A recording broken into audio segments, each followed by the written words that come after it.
Good morning all my dear students. मैं आपका music teacher आपके आज के इस पीरियड में आपका दिल से स्वागत करता हूं।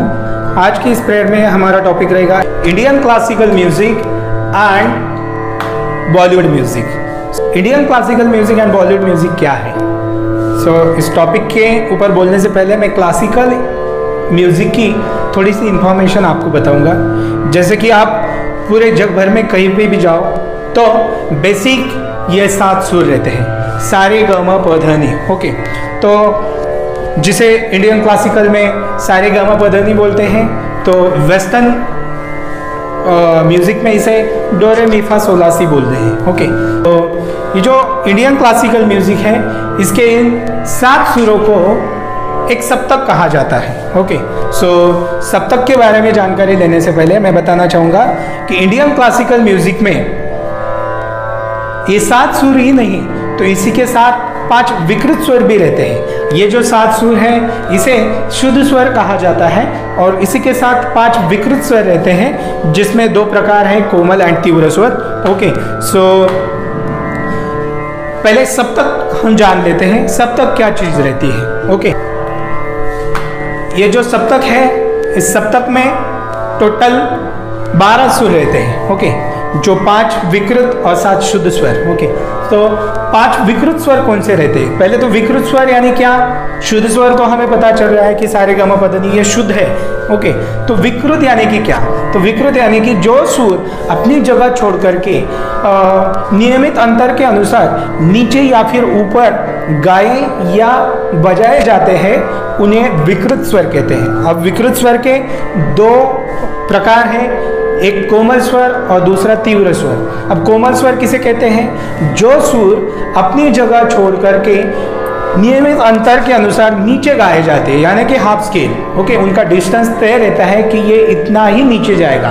ओके, तो उसे कोमल स्वर कहते हैं। ओके, और तीव्र स्वर जो सुर अपनी जगह छोड़ करके ऊपर गाया जाता है, उसे तीव्र सुर कहते हैं। ओके, कोमल स्वर 4 है, रे ग ध नि, और तीव्र सुर एक ही है, म मध्यम। ओके, इनकी जगह यहाँ पे कैसे है? ओके, यहाँ पे कैसे दिखाने हैं कि ये तीव्र है और ये कोमल स्वर है? ओके, पहले मैंने बोला है कि 4 कोमल स्वर है, जिसमें रे ग ध नि ये 4 सुर है। तो कोमल स्वर यानी कि क्या? जो सबसे जो सुर अपनी जगह छोड़ करके नीचे गाए जाते हैं, यानी कि ये यहाँ पे रे ग ध और नी, ये जो 4 सुर है, ये अपनी जगह छोड़ करके नीचे गाए जाते हैं, यानी कि ये रे एक नियमित अंतर के अनुसार नीचे गाया जाता है, यानी कि यहाँ पे। ओके, मैं यहाँ पे इसको लिखूंगा।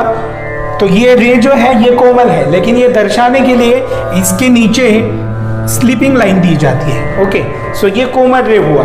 उसी तरह ग जो है वो कोमल है, तो ग रे और ग के बीच में आएगा, तो वो नीचे आता है, तो यहाँ पे ग आएगा। ओके, और उसके नीचे स्लीपिंग लाइन। सेम ध के लिए भी है, ध स्वर के नीचे स्लीपिंग लाइन, और निषाद के लिए भी सेम सिचुएशन है। ओके, तो रे ग ध एंड नी, ये जो 4 सुर है, ये अपनी जगह छोड़ करके नीचे आते हैं, करके इन्हें कोमल स्वर कहते हैं। अब हम बात करेंगे तीव्र स्वर म। जो म स्वर है वो कैसे दर्शाते हैं? तो म तीव्र है, यानी कि क्या? कि वो अपनी जगह छोड़ करके ऊपर गाया जाता है या फिर बजाया जाता है। ऊपर यानी कि क्या?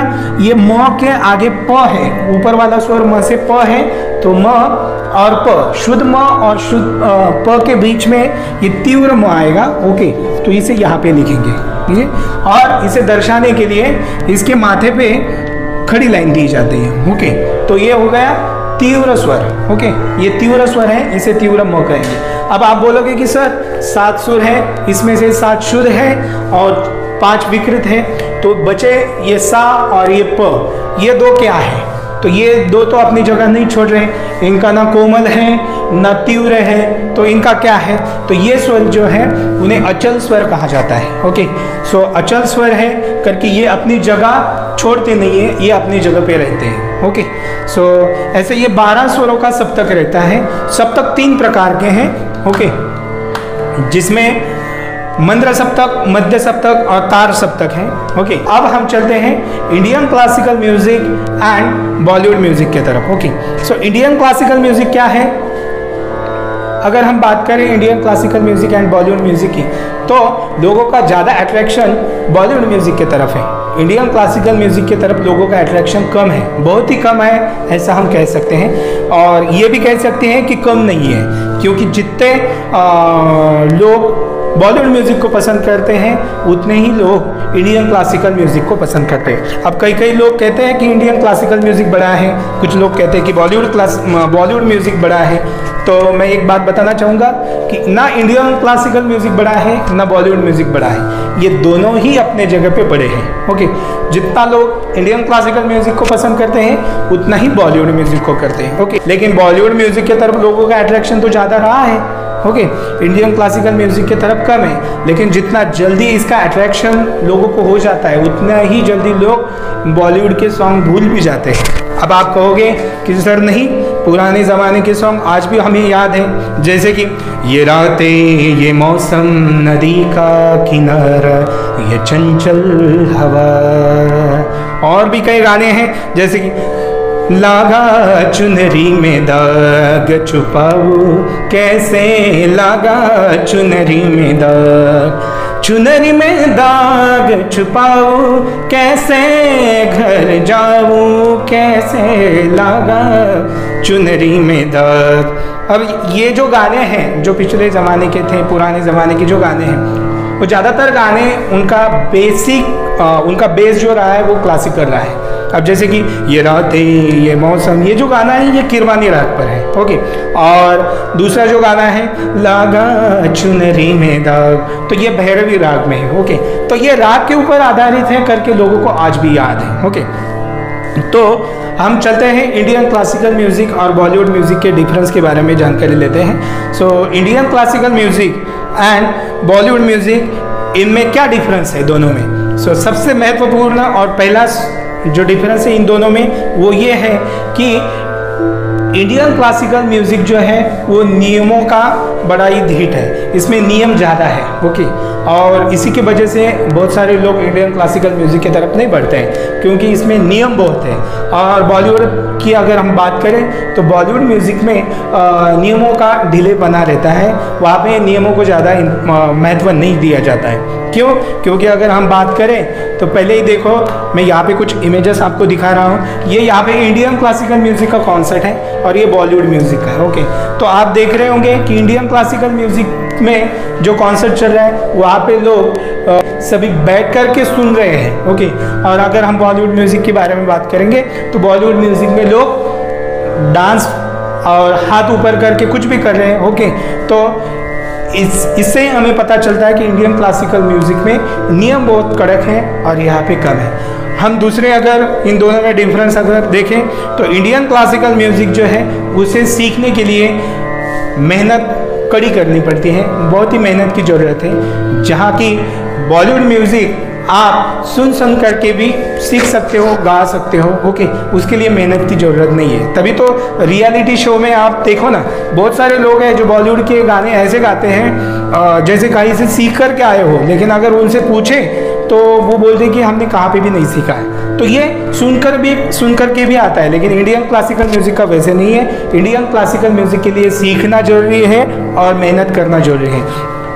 तीसरा अगर हम बात करें तो इंडियन क्लासिकल म्यूज़िक जो है उसमें आपके आवाज़ को, आपके सुरों को ज़्यादा महत्व दिया जाता है, जहाँ की बॉलीवुड म्यूज़िक में आपके गायकी को ज़्यादा महत्व दिया जाता है। ओके, और इससे ज़्यादा अगर हम बात करेंगे इंडियन क्लासिकल म्यूज़िक में स्थिरता है और बॉलीवुड म्यूज़िक में चपलता है। ओके, इंडियन क्लासिकल म्यूज़िक जो है इसमें राग जो रहते हैं उसका मैक्सिमम यूज़ किया जाता है। ओके, तालों का, अलग अलग तालों का, अलग अलग रागों का यूज़ किया जाता है, जो कि बॉलीवुड म्यूज़िक में कंपलसरी नहीं है। राग आना ये अनिवार्य नहीं है, या फिर अलग अलग तालों में सीखना जरूरी नहीं है। जहाँ पर अगर आपको अलग अलग ताल में गाने का नॉलेज अगर आपको लेना है तो आप इंडियन क्लासिकल म्यूज़िक के तरफ या फिर इंडियन क्लासिकल म्यूज़िक आपने सीखना चाहिए, क्योंकि इंडियन क्लासिकल म्यूज़िक में 6, 7, 8, 9, 10, 11, 12 बीट्स पे आप गाना गायकी सीख सकते हो, लेकिन बॉलीवुड म्यूज़िक में ज़्यादातर 4 बीट्स, 6 बीट्स, 8 बीट्स या फिर 14 बीट्स, इसके ऊपर या फिर ये छोड़ करके दूसरे बीट्स में ज़्यादा गाने नहीं है। ओके, तो आपको अगर गायकी अलग से सीखनी है, अच्छे से सीखनी है, तो आपको इंडियन क्लासिकल म्यूज़िक अलग अलग तालों में अगर आपको सीखना है तो आप इंडियन क्लासिकल म्यूज़िक आराम से सीख सकते हो। ओके, अब हम बात करते हैं कि इंडियन क्लासिकल म्यूज़िक और बॉलीवुड म्यूज़िक। ओके, तो कौन सा गाना कौन से राग पे आधारित है, कैसे हम पहचान सकते हैं। ओके, मैंने जो बोला है कि इंडियन क्लासिकल म्यूज़िक में रागों को ज़्यादा महत्व दिया जाता है, तो फिर बॉलीवुड के कौन से गाने कौन से राग में आते हैं ये हमने कैसे पहचानने हैं, तो उसी के लिए मैंने ये यहाँ पे आपको दिखाया। देखो, पहला सॉन्ग है, देखा एक ख्वाब तो ये सिलसिले हुए, दूर तक निगाह में है गुल खिले हुए।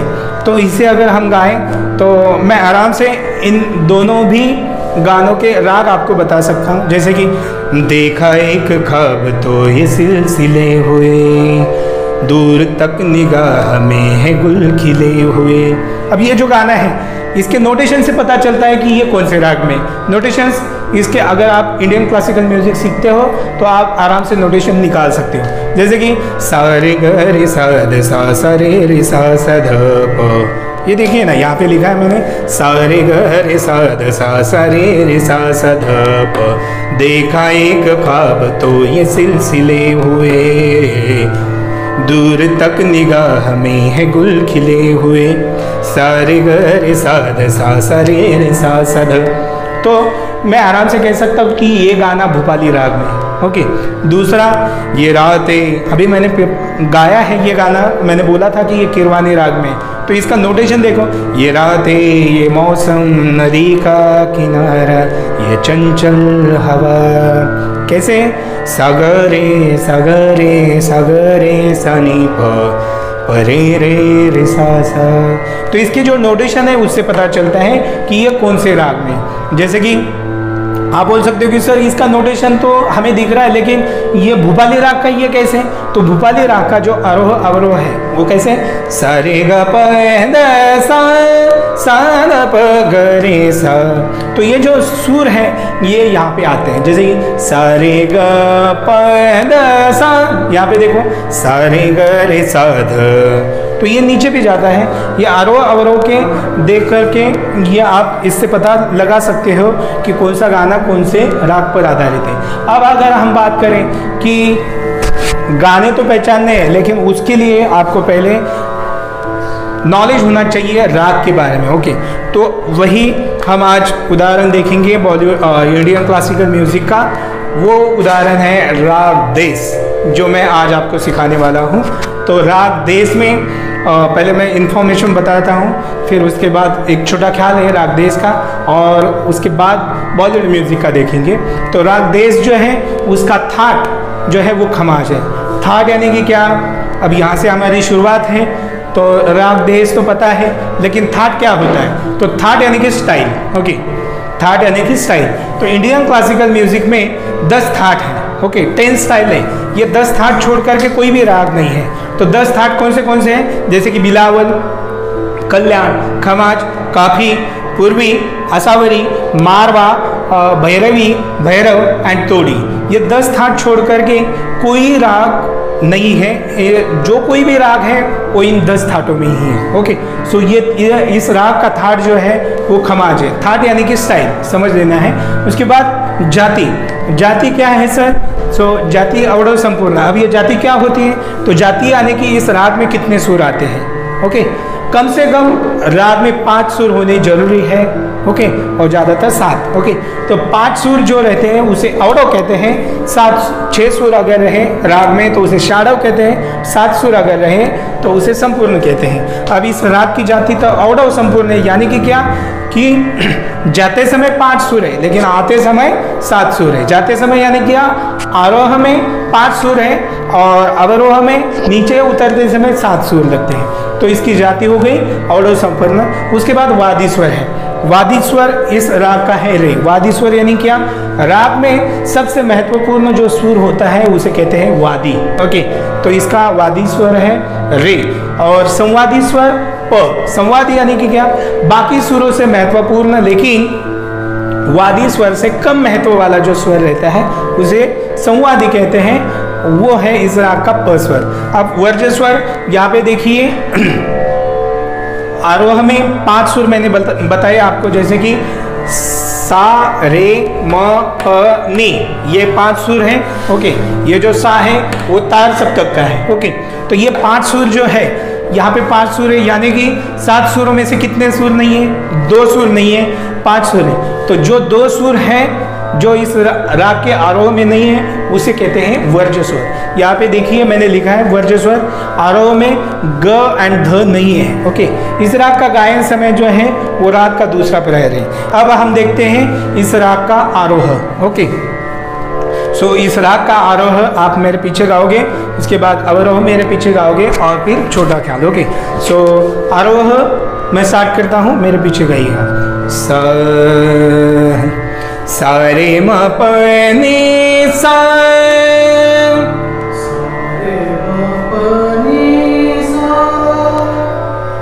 एक और बार रिपीट करेंगे। सा रे म प नी नी सा,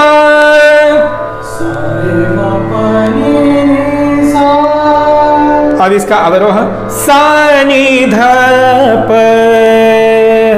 सा नी ध प, म ग रे ग नी सा।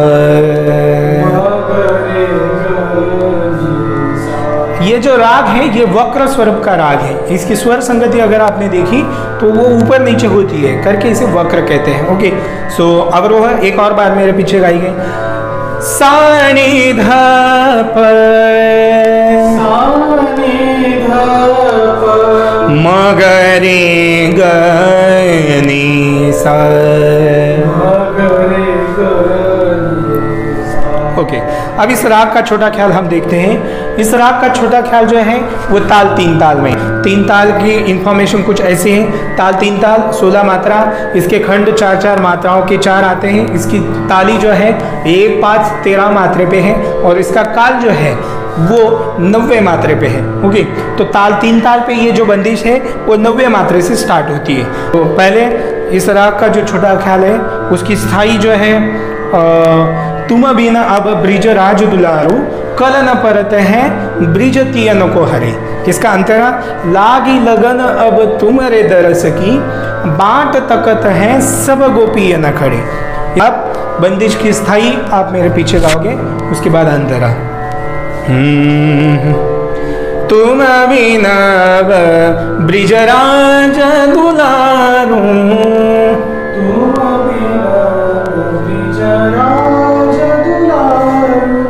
तुम बिना ब्रिज राज दुलारू, तुम बिना ब्रिज राज दुलारू, कलन परत है ब्रिज तियन को हरी, कलन परत है ब्रिज तियन को हरी, कलन परत है ब्रिज तियन को हरी, कलन परत है ब्रिज तियन को हरी, तुम बिना ब्रिज राज दुलारू, तुम बिना ब्रिज राज दुलारू।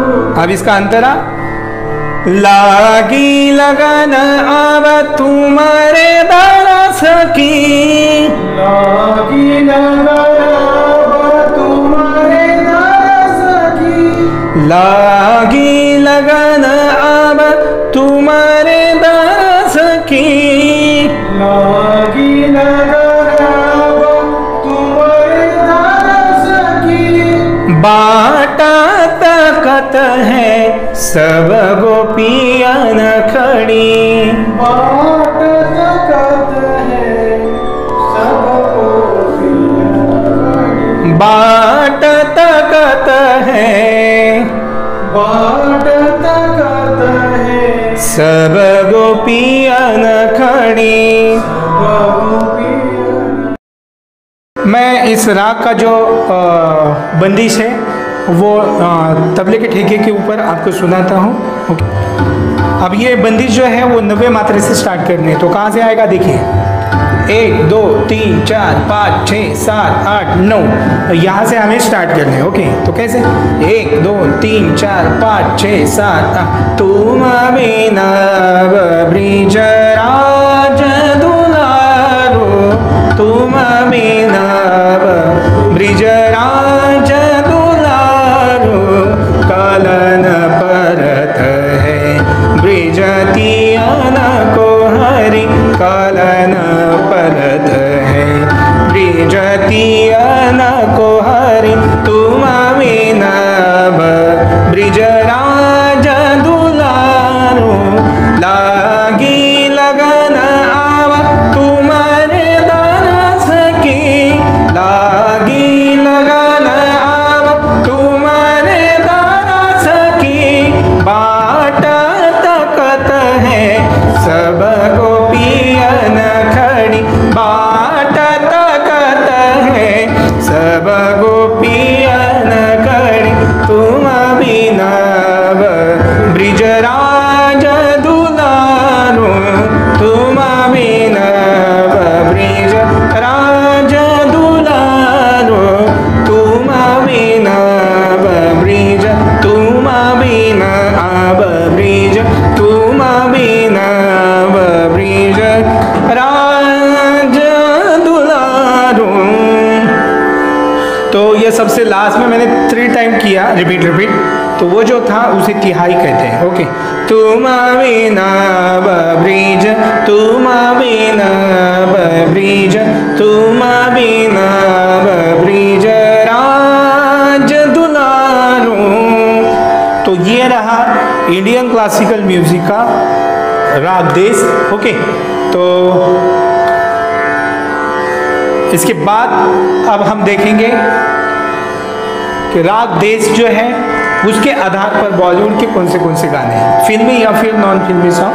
ओके, तो मैं आपको एक एक गाना बताऊंगा, 5 गाने बताऊंगा। ओके, सो पहला गाना है हमारे देश का, हमारा अपना जो नेशनल सॉन्ग है वंदे मातरम, उसका जो ऑफिशियल जो कंपोजिशन है, जो ऑफिशियल वर्जन है वो इस राग देश के आधार पर है। कौन सा वाला देखिए, अब आपको राग देश तो पता हो चुका है, इसके आरोह अवरोह आपको पता है, सारे मा प नी सा।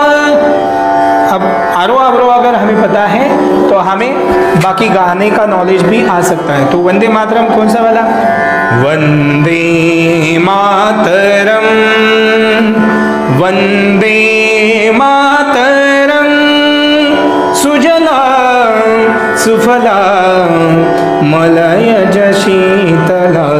ये जो गाना है वो राग देश पे है। कैसे देखिए, पहली लाइन है वंदे मातरम, इसका नोटेशन क्या निकलेगा, सारे म प, उसके बाद वंदे मातरम, उसका नोटेशन म प निसा निसा, यानी कि सारे म प निसा, ये राग देश में आ गया। ओके, सो ये गाना जो है, ये जो हमारा नेशनल सॉन्ग है वो राग देश में है। दूसरा, अगर हम बात करें तो राजस्थान का फोक सॉन्ग है केसरिया बालम, वो भी राग देश में है। वो कैसे, केसरिया बालम आवोनी पधारोनी मार देश जे, पधारोनी मार देश।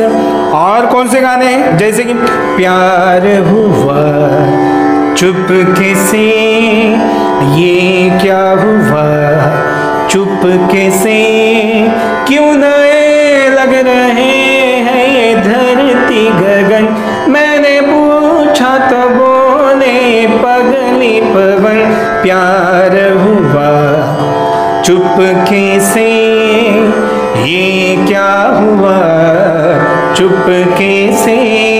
और एक गाना है हम तेरे प्यार में सारा आलम खो बैठे, खो बैठे, हम तेरे प्यार में सारा आलम खो बैठे, खो बैठे।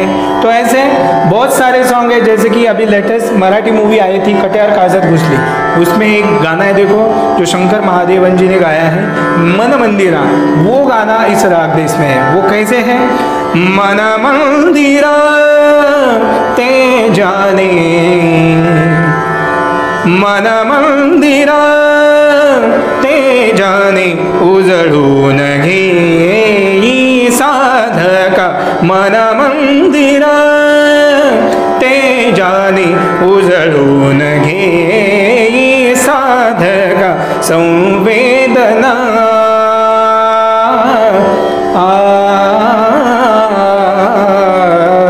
संवेदना संवादे सहवेदना जपतान, मन मंदिरा, मन मंदिरा, मन मंदिरा।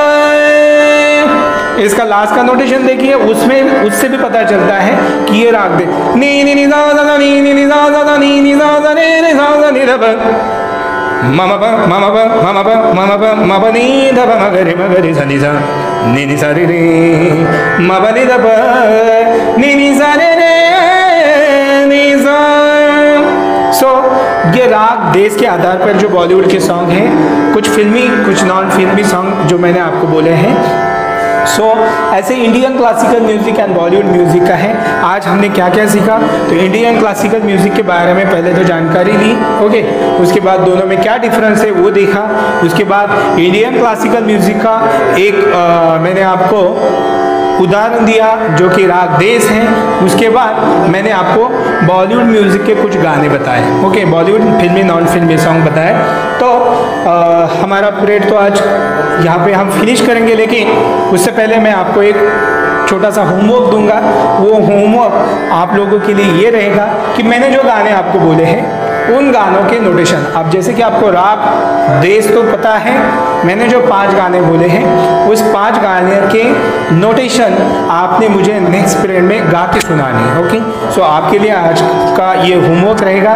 सो आज का पीरियड हम यहाँ पे ही फिनिश करेंगे। So thank you so much.